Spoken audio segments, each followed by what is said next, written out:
Some people just hate Canelo, so they will do whatever they can, no matter how absurd or ridiculous it is, to try and diminish his achievements.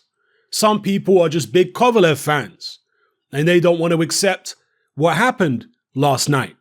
Some people are big PBC fans, and because a fight happened on DAZN, and a DAZN fighter achieved something great, they want to try to diminish that. Indeed, there are even some professional fighters who want to spin silly narratives because they don't want to give Canelo Alvarez credit because they're envious of his success, because they're rivals of his. Other people have just never laced up a pair of boxing gloves in their life and had a real fight.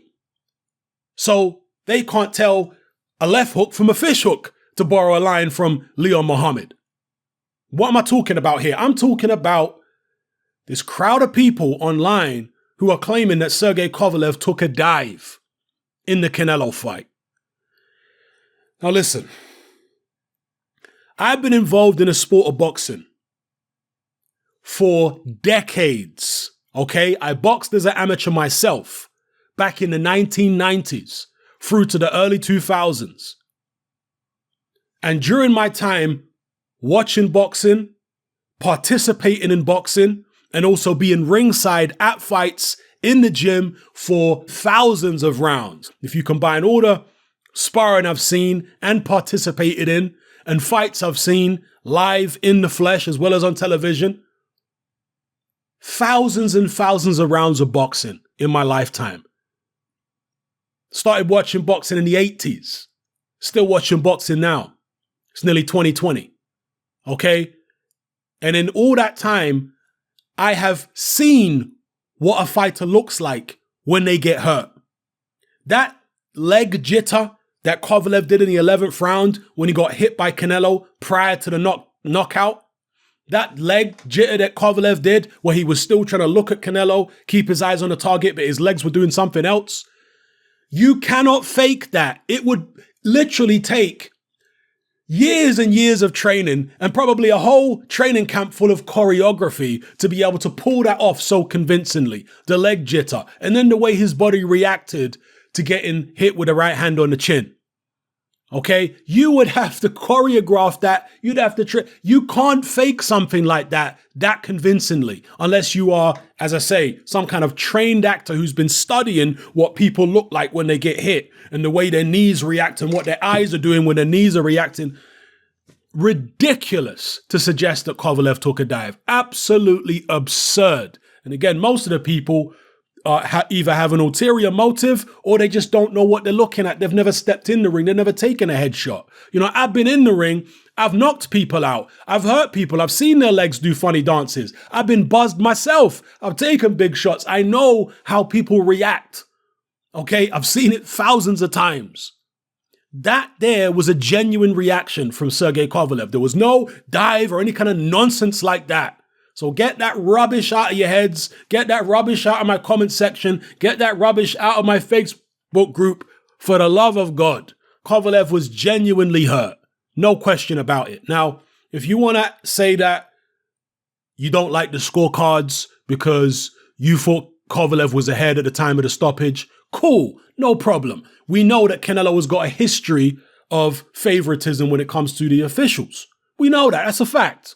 In this particular fight, in my personal view, I didn't think it was that bad because it's quality over quantity. Which do you prefer? The quantity of Kovalev or the quality of Canelo? Take your pick. You have it for Kovalev for a couple rounds going into the 11th or Canelo by a couple rounds, no problem. All right? But if you want to talk about, you know, Canelo getting favoritism from officials, we can have that conversation. That's fine. That's well documented. If you want to say that Kovalev wasn't looking very strong in there, I agree with you. From the first round all the way through to the end of the fight in the 11th, Kovalev looked relatively weak.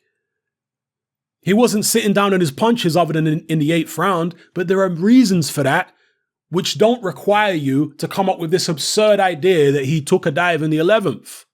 Kovalev is 36 years old. He's taken punishment in his past few fights, right? The Alida Alvarez fight wasn't that long ago. The first fight. Didn't take too much punishment in the rematch, but took plenty of punishment in the Anthony Yarde fight.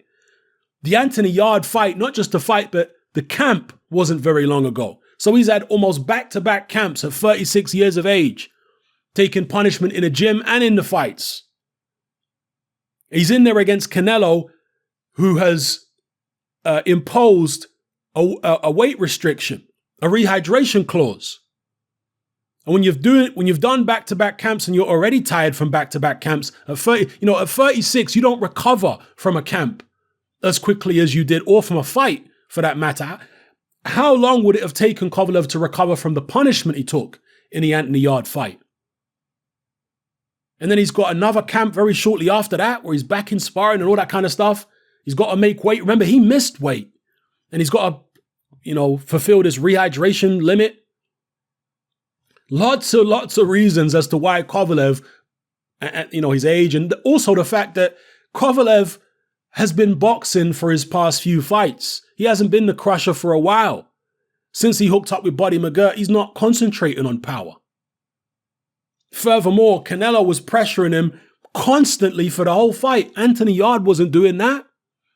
Anthony Yarde pressured him properly in, several rounds, but certainly in the early going, Yarde wasn't really pressuring. He wasn't pushing Kovalev back. It was in the center of the ring. Canelo had Kovalev backing up from the start.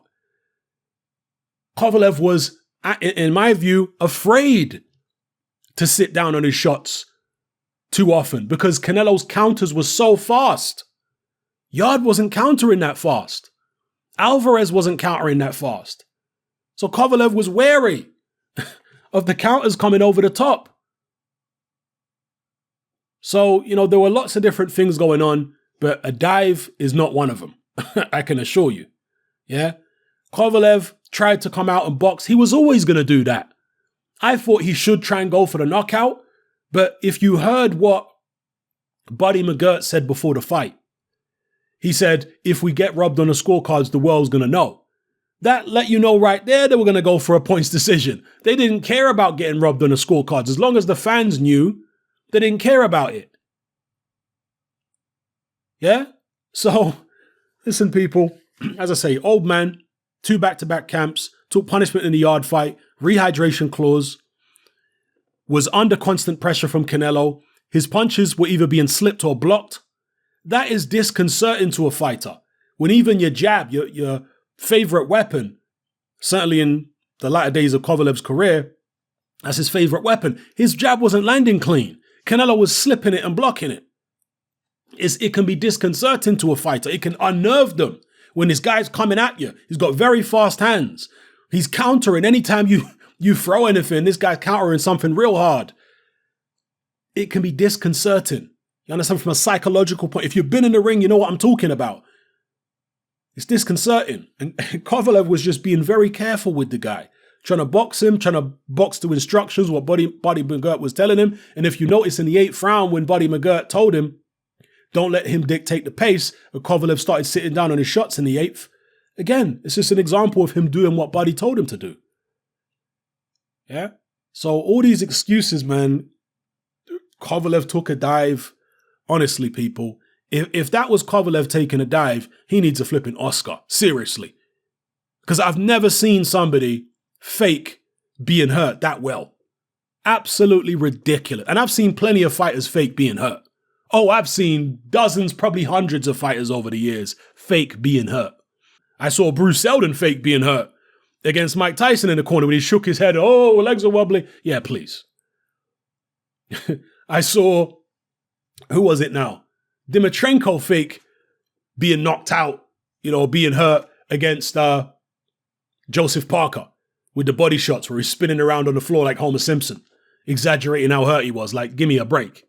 I saw, what's the guy that Fury fought? Tom Schwartz. I saw him pretend to be knocked out cold on the canvas when he got lightly brushed by Senad Gashi's head. So I know what it looks like when somebody takes a dive.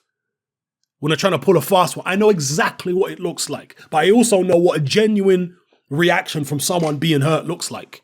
And that is what Kovalev had, a genuine reaction. Yeah, I did it. A man took a dive. Do me a favor. Honestly, you lose the will to live sometimes. Some of the ridiculous stuff that people come up with online. Give me a break. Canelo was always going to win this fight by hook or by crook as long as he stayed on his feet. This man is one of the richest people in the whole of sports, never mind just boxing. All right? And what, him and Kovalev have got it worked out? Kovalev takes a dive, or Canelo's team have got it worked out that Kovalev takes a dive? Give me a break. Or maybe you just feel it's on the Kovalev end of the ledger. Some dodgy Russian somewhere will say, yeah, take a dive, Sergey, or give you some extra cash, betting on the 11th round. Again, if anything like that happened, Kovalev needs to get an acting role in movies ASAP, because that was Oscar-winning stuff. I've never seen somebody fake it that well, ever. Seriously. That's shocking to me. That, as I said in my other video, my post-fight video, the most shocking thing about this fight is the fact that people think Kovalev took a dive. What on earth are you looking at? Jesus, people. Let me know how you guys feel in the comment section below. I'm out. Join me on Patreon. I upload a minimum of 2 podcasts every single week, covering a wide variety of controversial topics, as well as live stream Q&A sessions. Take a look on screen right now at some of the podcasts I've produced so far. For just $3 a month, the equivalent of about £2 a month, you get access to all my new podcasts and my entire back catalogue of past podcasts, including my popular Confessions of a Nightclub Bouncer series. You can listen on your computer or on your smartphone or tablet by downloading the Patreon app from the Google Play Store or the App Store for free. The Patreon app also allows you to download each podcast in MP3.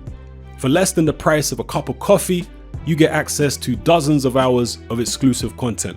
It's easy to sign up, there's no contract, and you can cancel at any time. So come and join our community of free and critical thinkers by signing up with me here on Patreon today.